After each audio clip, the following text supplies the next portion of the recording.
Good afternoon, and thank you for joining us here at the Fort Worth Public Library. My name is Linda Barrett, and I am the manager of genealogy, local history, and archives here at the Fort Worth Library. So we're here today to celebrate Black History Month with our program on William Cathay, aka Cathay Williams. And during the Civil War, over 180,000 black soldiers, most of whom were formerly enslaved, served in the Union Army. These segregated regiments had excellent records in combat, so when Congress reorganized the Army following the Civil War, 2 regiments of black cavalry and 6 regiments of black infantry were authorized. From 1866 to the early 1890s, the Buffalo Soldiers, possibly given this name by the Plains Indians, were positioned along the western frontier in Texas, the Southwest, and the Great Plains. Often divided into small company and troop-sized detachments stationed at isolated posts, the Buffalo Soldiers performed routine garrison chores, patrolled the frontier, built roads, escorted mail parties, and handled a variety of difficult civil and military tasks. During the early 1870s, it was common to see Buffalo Soldiers in Fort Worth. In the 1930s Federal Writers Project, a story of a man called Squire Barkley was recalled. Barkley was said to have lived in Birdville but officed in Fort Worth and traveled with Buffalo Soldiers as guards as he traveled between the 2 towns. The same account noted that when they went to vote in the election for governor of Texas, the Buffalo Soldiers were on guard duty outside the courthouse, which was the polling place. And today, approximately 150 years later, we will see Ms. RosieLeetta Reed in her portrayal of Cathay Williams, also known as William Cathay. Please allow me to introduce Ms. Reed, founder of the Lakeside Riders Youth Outreach and Community Services, a nonprofit organization dedicated to providing positive avenues for the energies of disadvantaged youth. Her organization teaches youth from the ages of 6 to 18 the fundamentals of horseback riding, hunting, fishing, and camping, Texas history and that of black cowboys and cowgirls and the legacy of Buffalo Soldiers are also emphasized. Ms. Reed also served as the Health and Wellness Coordinator of the Huff Wagon Train Project that serves dozens of students from California and Texas. The project requires participants to board mule-drawn wagons and to retrace the route of the Gold Rush adventurer William P. Huff, who led wagon trains from Texas to California. The journey takes students from El Paso through New Mexico and back to Texas. She also travels statewide as the president of the Texas Buffalo Soldier Association, conducting educational programs in Texas schools. And with that, I'm going to turn things over to you, Ms. Reed.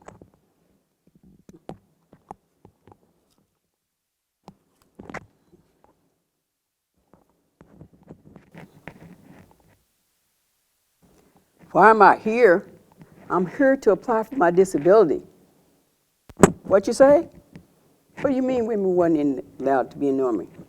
Well, this paper right here says that I served in the 38th Infantry, Company 8, Captain Clark. But I have to tell you my whole story, okay?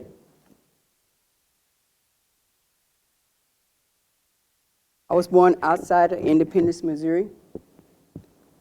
My mother's name was Martha.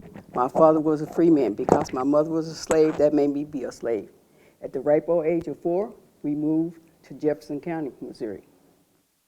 So I began chores at 4 years old, tended the master's baby. I learned how to cook, how to sew, how to do some nursing. One day, a rider came. The Yankees are coming, the Yankees are coming, the Yankees are coming, the Yankees are coming. What is a Yankee, and why is he afraid of them? So time rocked on.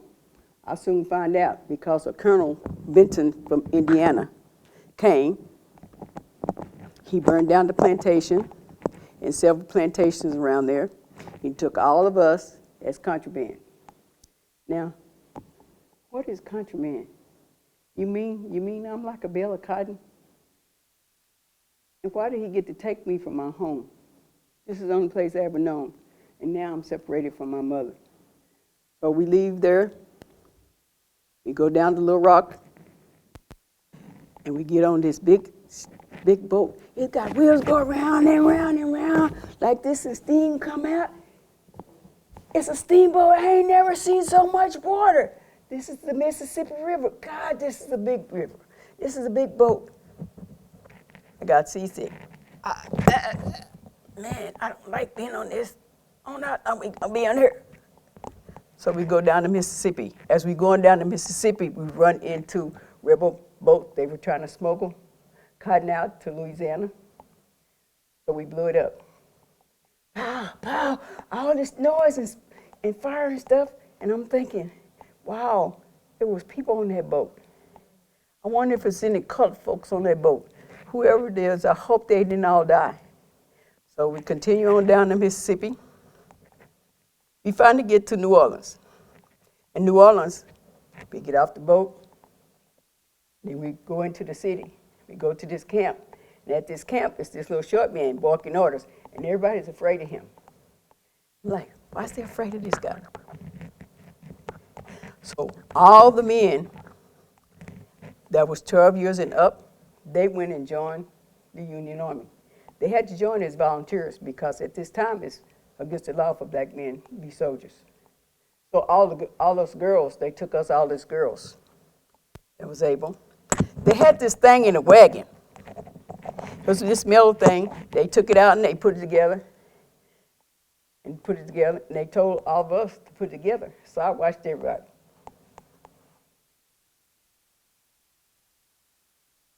So I figured out how to do it. So I did it faster than everybody.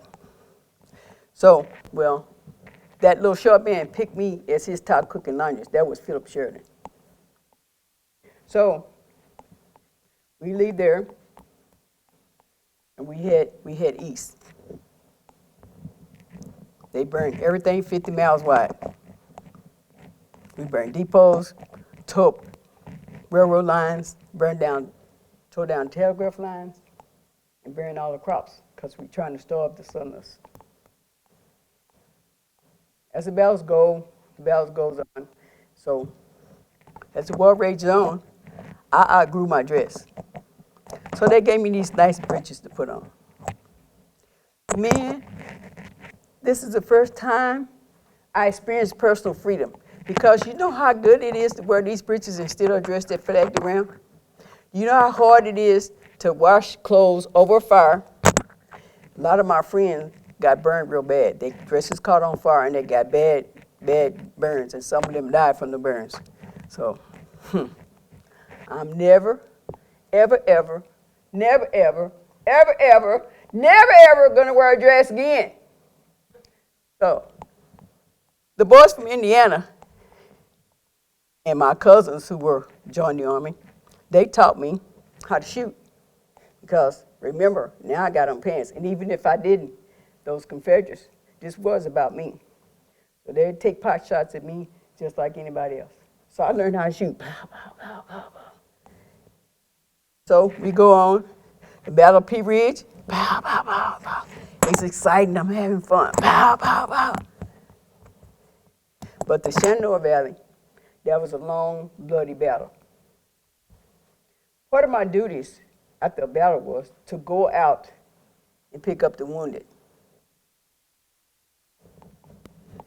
Some of my cousins and friends, they died in that battle. Now it dawns on me, this is not fun. And then why is this is evil? They're shooting at us, we shooting at them, all these people are dying. And for what? I still don't understand this. I still don't understand this war. We keep going, and the battle keep raging on and on and on. Then we go and besiege Atlanta. And I'm thinking to myself, it's colored folks, it's women and children in there. They're not letting any food or anything go in there. The people are starving in there. So we finally siege Atlanta. As soon as we siege Atlanta, then Sherman get orders to go to Washington, D.C. So we go to Washington, D.C. We in Washington, D.C., and then shortly after that, we get word that Lee surrendered to Grant. Now the war is over. So they made a general order The military works off of general orders. They write general orders to cover everything. So they wrote a general order for all the contraband to be sent back to where they was captured from. So, July 28, 1866, Congress passed the Army Reorganization Act. This act formally let black men join the military because the war, the independence, the War 1812, and the Civil War. Fight for us.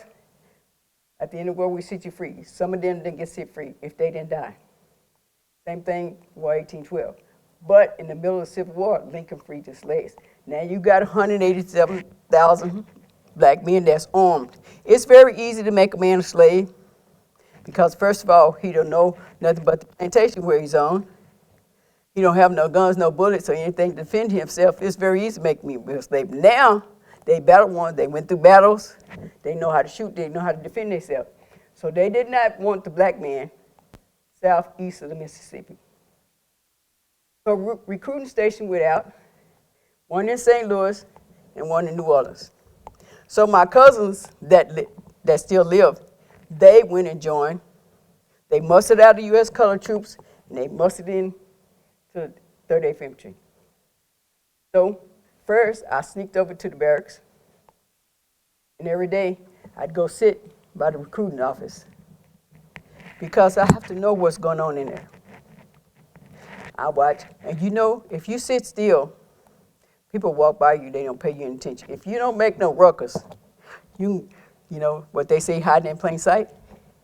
You don't make no ruckus, nobody gonna pay you any attention. So I'm sitting, so I wanna hear what's going on in there. So one day, I sneak into the barracks where my cousins are. I said, I want to join the Army. He said, so what?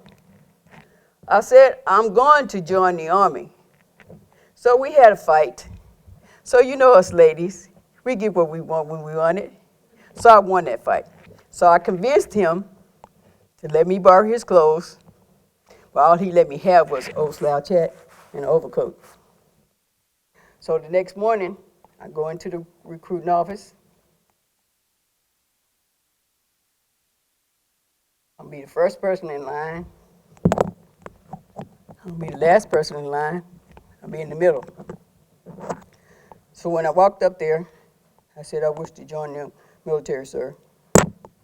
He said, what's your name? I said, William Cathay, sir. How old are you? 24. I signed my name. Hot damn, I fooled that recruiter. It's very easy to fool the recruiter. But tomorrow, I have to take a physical. How am I going to do this? So all night long, I'm praying. See, when you pray to God, He gives you an answer. I prayed and I prayed. I prayed and I prayed. So the next morning, same thing. And see, I noticed one other thing. They have this bugle. They blow it when they get up. They blow it when they go to eat. They blow it when they go to sleep. They blow it when they fight. They blow it when they tell you to bathe. They command it. So at 10 minutes to 11, they always blow this bugle. That's the first call to lunch. So I waited till 10 minutes to 11. And when they started blowing the bugle, I stepped in there. So I walk over there. So the doctor looked at me. Now, I'm 5'9". The average man in the 1800s was short, 5'5", 5'2". Geronimo was only 4'11". Victoria's 4 foot tall. They didn't look like John Wayne. The soldiers didn't look like John Wayne. Now, I'm 5'9". I can read. So I don't know if the recruiter really, if he thought I was a girl or not. He didn't care. He had to fill this position. So the doctor said, let me see your fingers. Took my shoes off. Well, you're not flat feet. He took his finger like this and ran it up my back. He said, you in. Damn, I'm in the Army now. Oh, thank you, God. Thank you, God. Oh, thank you. Oh, Lord. Yes, yes, yes, yes. Now,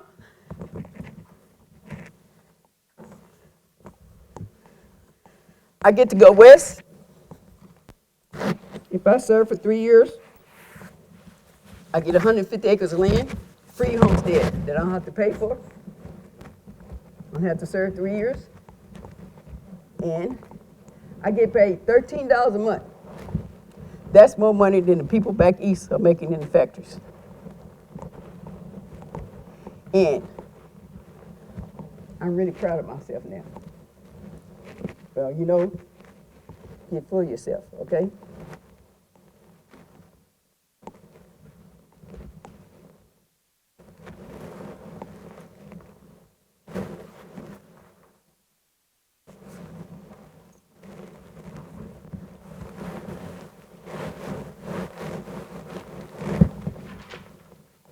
Frederick Douglass said, once you let the black man put upon his chest eagles, the gold eagles, bullets in his sack, no man can deny him the right to fight for this country. Now I'm a soldier, so now we have to train. So I already knew how to march. I could walk 12 miles a day. Walking 12 miles a day is easier than washing and cleaning clothes and cooking what I did. So, you know, I'm out there, I'm sure enough, because I'm out doing my cousin. You know, God punishes you when you be boastful. I woke up one morning in the East St. Louis hospital.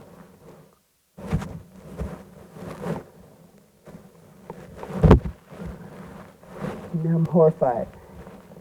I don't know why I'm in here.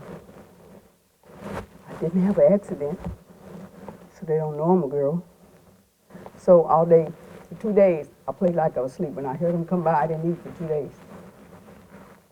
So finally, all they say, wake up, put this on you. Just like 60% of the soldiers, I got smallpox. Got all these spots all over my face, all over my body. So I heard, put the salve on. And while I'm in the hospital, I found this wonderful thing, it's cotton. You know what ladies did with cotton in the 1800s, right?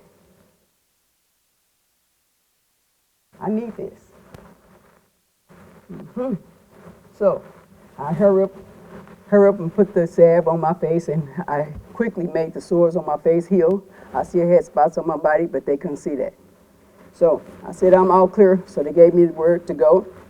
So me and the other men that was in the hospital, they gave us relief. So we went to the Mississippi again, boarded a boat on the east side of St. Louis, rode it across, and got on a stagecoach, and caught a stagecoach to Fort Leavenworth. That's where we reunited with our unit. And for Fort Leavenworth, we got orders that we were going to go to Fort Cummins, New Mexico. So we left Fort Leavenworth. Then we went to Fort Wallace, Kansas.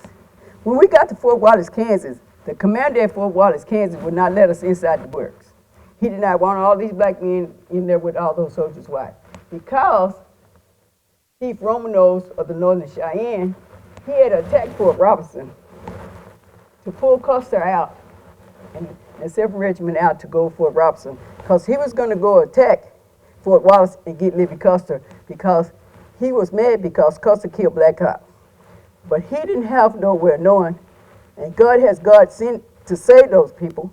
The 38th Infantry Company A was there. Libby Custer writes it in her diary that 4:08 a.m. this fort was attacked by Chief Romanos of the Northern Cheyenne. And she writes, the brave men of the 38th Infantry saved this fort. 4 hostiles were killed. We had no damage to the fort. So I know Cathay was in at least one battle. And how ironic is this? Because Custer refused a commission for the 9th Cavalry because he said black men wouldn't fight. But these black men saved his wife from being captured by Chief Romanos. So they leave Fort, they get their material, and they leave Fort Wallace. So they go and cross the Canadian River. They go to Fort Elliott. They bivouac over there, and they continue on. That was Canadian River. I meant the Red River first. Then they crossed the Canadian River, up by Emerald, where I'm from. Then we took the southern Santa Fe Trail to Santa Fe. We go to Santa Fe, we cross the Rio Grande.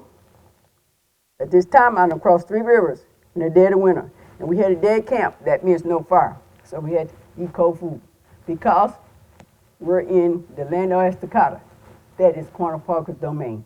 We're hiding from the Comanches, and we're hiding from the Apaches. We're hiding from Quanah and we're hiding from Victoria. So we crossed the Rio Grande. We go down, follow the Rio Grande, down to El Paso.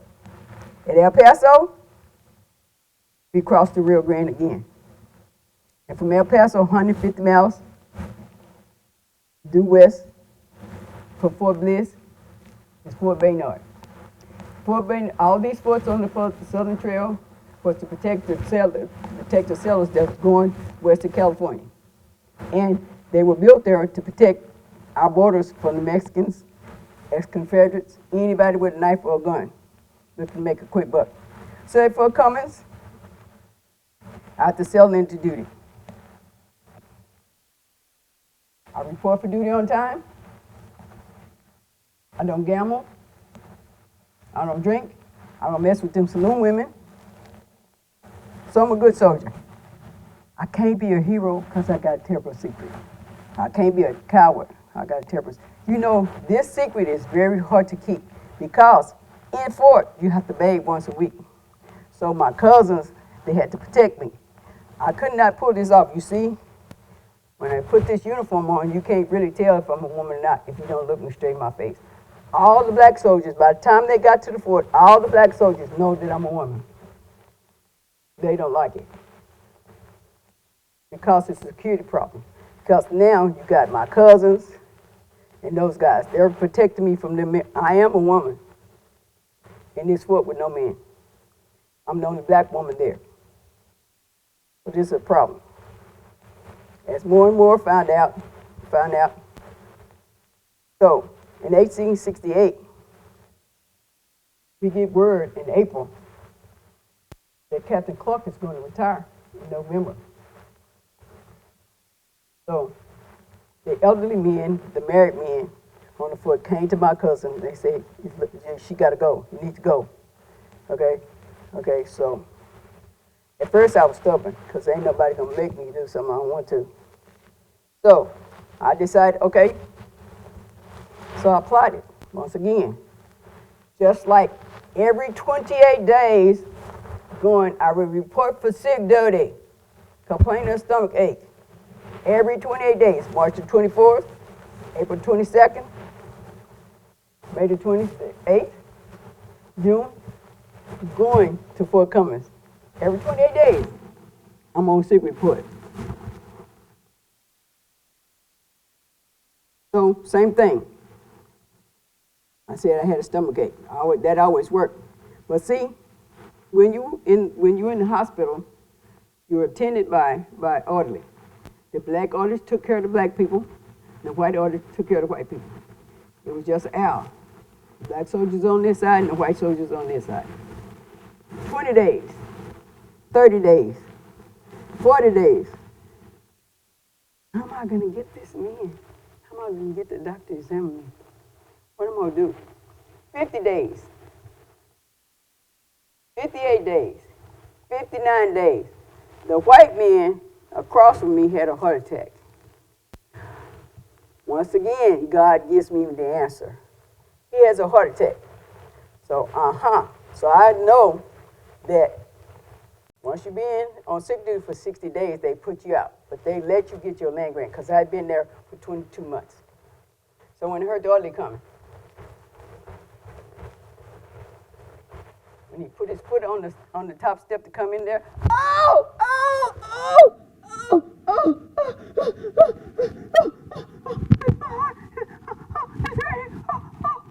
he runs to get the doctor. Well, when I take this off, I take off my vest and my shirt because they didn't have stethoscopes back then.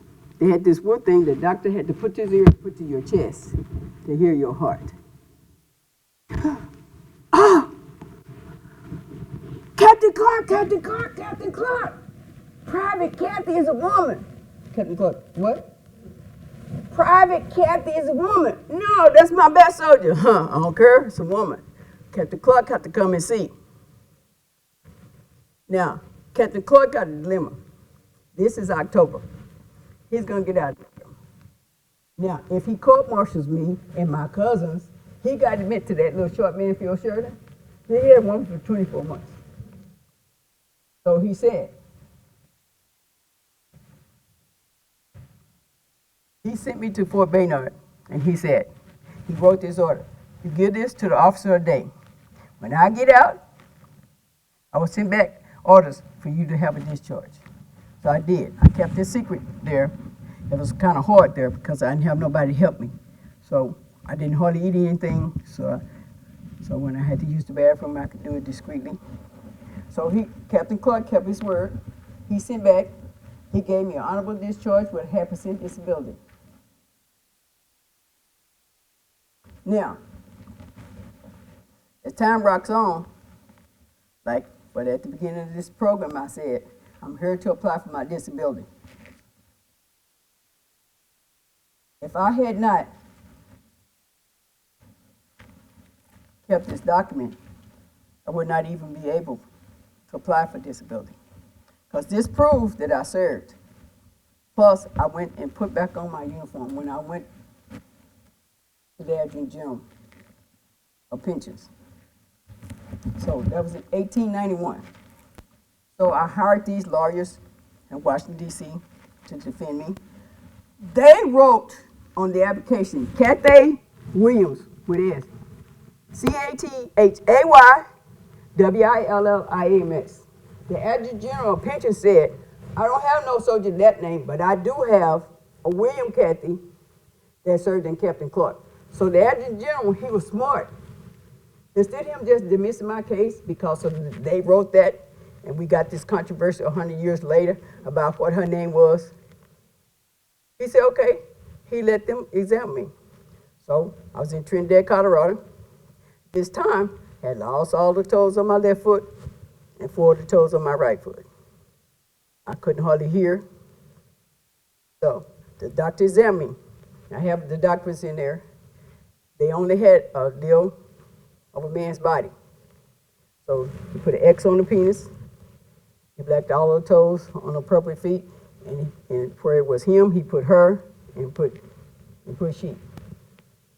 That's how I know we have a doctor in the 1800s that established that this person was really a woman.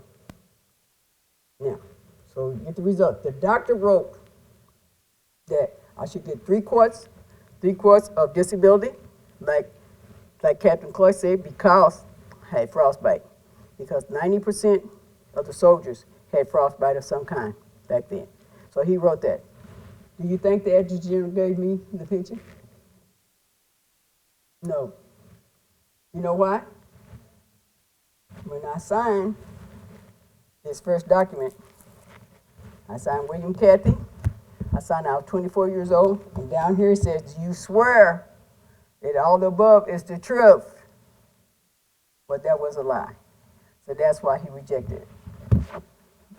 That's how Cathay became known as the only documented female Buffalo soldier. Thank you. Got any questions? Anybody got any questions? Did you do a lot of that research yourself to find all those things out? Well, at first I heard the story from my grandfather, because his grandfather was a Buffalo soldier in the 9th Cavalry. So all these stories that I tell about all the frontier women, Cathay, Stagecoach, Merrifield, Joanna July, Henrietta Foster, all of them I learned from my grandfather. Real cowboys, and back then it was called the Black Rodeo, so you had to tell stories, and I was always a good storyteller. I learned the stories from him. So one day I asked him, I said, Papa, was that really a woman? He said, well, you can read and write, look her up. So my dad was still in the military in Amarillo, so I went to the commander, his name was Colonel Simpson, and I asked him if he could look up the soldiers for me, so he did. The first artifact I got was Cathy's discharge paper. Got me the discharge papers, and from this discharge papers, I got the rest of her documents. It's 47 documents. Like I said, tells all the time she was in the hospital. And by the way, ladies, why do you think every 28 days she was in the hospital? That's right. So and then I have a fight with Texas Historical Commission. I volunteer for them. So this one lady, she wrote this disapproved pension of Cathay. It's on the internet. She said, but this is what she said, it is most likely that she had juvenile diabetes.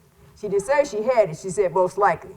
Because, because she said while she was out marching, going to the fort and everything, she stayed healthy and they ate good food.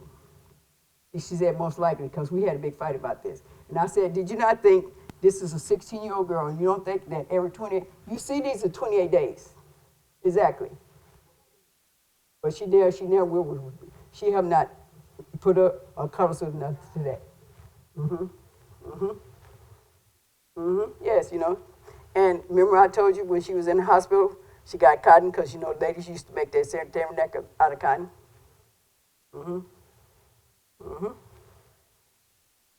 Any other questions? Do you know that she was literate because she was able to write her name, or how do you know that she was literate? I don't know because, see, we got to go back and think about the time period. Cathay was a slave. It was illegal for slaves to learn how to read and write. But the ones that worked in the house, they did what? They knew how to read and write. And Cathay, even though she pretended that she didn't know how to read and write, because she wasn't about to go over there, because all the black soldiers, men that went there and that could read and write, they made them sergeant. She know good and well those men weren't going to let her, so she pretended that she didn't know. But she did know. And a lot of black men and stuff, they always used to say they playing possum. They would play like they were dumb because they didn't want to get retributions, because nobody liked a smart black person. They still don't like smart black people. See, so that's why most of them pretend to be dumb. Yes, ma'am. So, when she got discharged from the what did she do? Watch this. She took her enlistment papers. Okay? A lot of black men, a lot of black soldiers and white soldiers lost their lives for this piece of paper, this enlistment paper, because she had to go to the Farm Bureau, show the men over the farm, and say, I served, and he had to issue you 150 acres of land. Okay? So a lot of black soldiers got killed. A lot of soldiers, the common soldiers, they got killed for this paper. The bandits would kill them and take the paper and go and get the land grant. So all of them got smart. They would, wherever they were going to go, they mailed it to the post office, to the fort over there, and then they go to the land office and get their grant. So Cathay, she did get her land. First, she stayed in Pueblo, Colorado. Pueblo, New Mexico. She married a no-count man. Some say that why she joined the army was to follow him, because they all came from plantation together. Okay, some say that, but she didn't say that. So she married him. So he decided he was going to steal her watch and chain and her horses and her buggy. So she went and got the sheriff and put it on him. So he arrested him. So she decided, we'll have to leave here. So she left there and she went to Trinidad. So by the time she get to Trinidad, she started having to have surgeries because her feet deteriorating pretty bad. She had her first surgery. She had about 5 surgeries to get all her feet like that. So she started working for the colonel that was over the base in Trinidad. The colonel paid for her to apply for a disability because he was trying to help her get her disability. Yeah. So. No, she never had any kids, and she didn't marry anybody else because, once you get a distaste, you decide, I'm not finna go down that road anymore. She says he was a no count. Any other questions? Did you ever think about how hard it was for her to go around? You know what I have to do to use the bathroom? I have to take this vest off. And plus, a lot of black, remember they wore red trap drawers, long johns? To use the bathroom, so the guys had to guard her. And then plus when she bathed, they had to guard her. They had to guard her when she slept. She slept with a knife around her neck. That's a hard secret to keep. Any other questions? So when the census came out in 1894, Cathy's name does not appear on any census. So she died between 1891 and 1894. And she's buried somewhere in Trinidad, Colorado. This is, again, you have to know how things went back in the day. When a black person worked for a white person and they died, they usually buried them with their families. I never tell the name of the colonel because I don't want people over there disturbing those people's property. So that's where she's buried, and they buried her. They took care of her, because when she applied for disability, she couldn't even walk without crutches.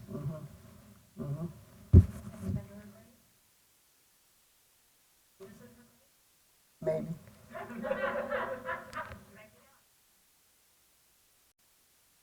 Then I have to tell you if I know where it is.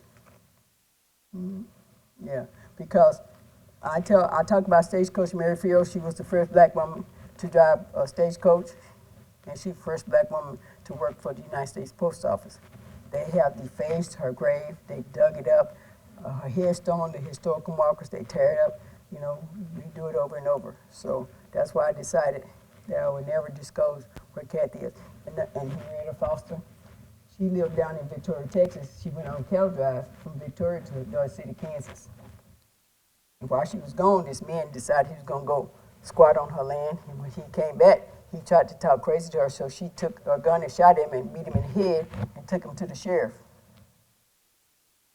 These were bold women. They had to be bold and tough in their days. Any other questions? Yes, sir? No. No. Yes, I am related to Hicks Johnson, Ben Johnson, and Rush Johnson. They were my family members. They came here with the first 300 men to Texas. When the Civil War broke out, they were Confederate soldiers with the man that owned them, named Mr. Johnson. He owned them. They were Confederate soldiers. When the Civil War ended, when they went back to Victoria, him and Mr. Johnson, their plantation had been taken. So him, Mr. Johnson, and all the white men and all my uncles and my grandpa, they went and joined the Union Army. They were in the 9th Cavalry Company A.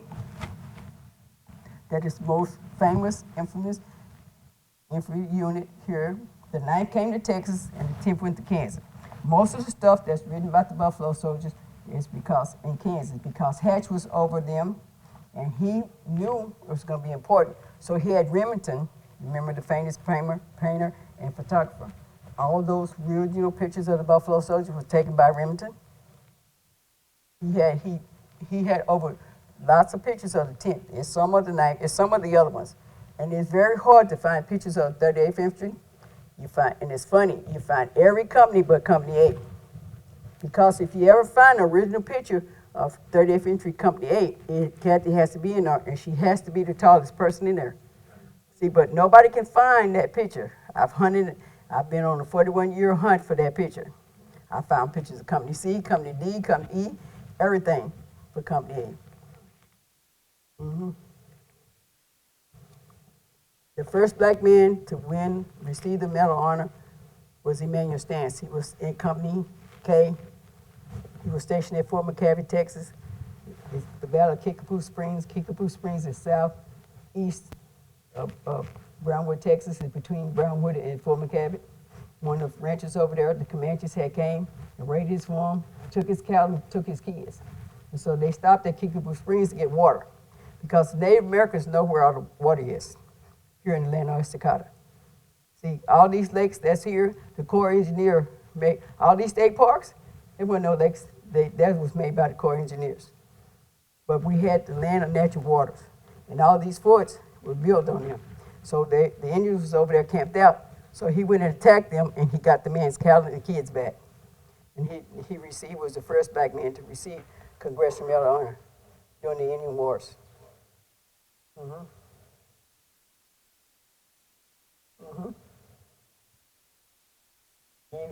want to know about my organization? Lakeside Brothers. We started as my cousin. He had this barn over there off of 820 in Ramey, down by the lake, you know, Lake Arlington. So we had a barn down there. It's 3 acres down there. So he raised a racehorse, and I was a cowgirl. So he kept my horse over there. So every day I worked 3 to 11 at Medical City. I was LVN 40 years, but I worked in the operating room, and I worked for a doctor. So in the morning, I go over to the barn, feed my horse and everything, then I go to work.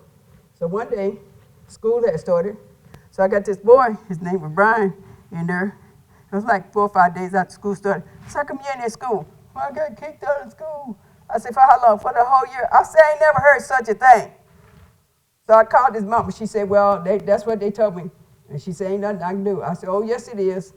So the next day, I went over on DY, and I went off on the principal. Principal, oh, okay. So he wrote this number down, this address, in Forest Hill. So I go over to Forest Hill. My dumb self, when I turn up in there, I see probation department, for work probation department. I ain't think nothing about that. I go over there, I go off on the secretary, I go off on the next person, until I finally get to the judge. The judge said, how many boys you say? I said, right now I got 10 boys in my barn every day that need to be in school. It don't make no sense to expel these kids for a whole year. He said, what do you do? I said, well, when I'm there, I make them read their books and then I teach them stuff.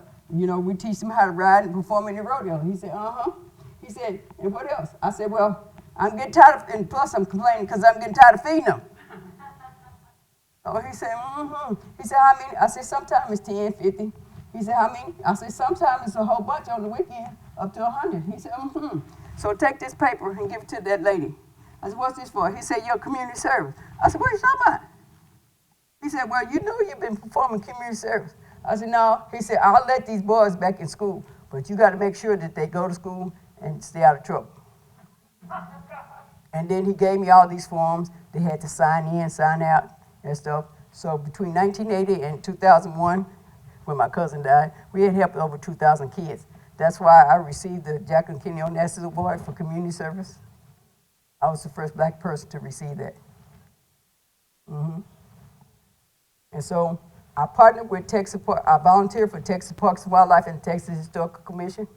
That's so I can take them to all the state parks and all the historical sites, because all these forts that was opened in 1800 is 14 of them.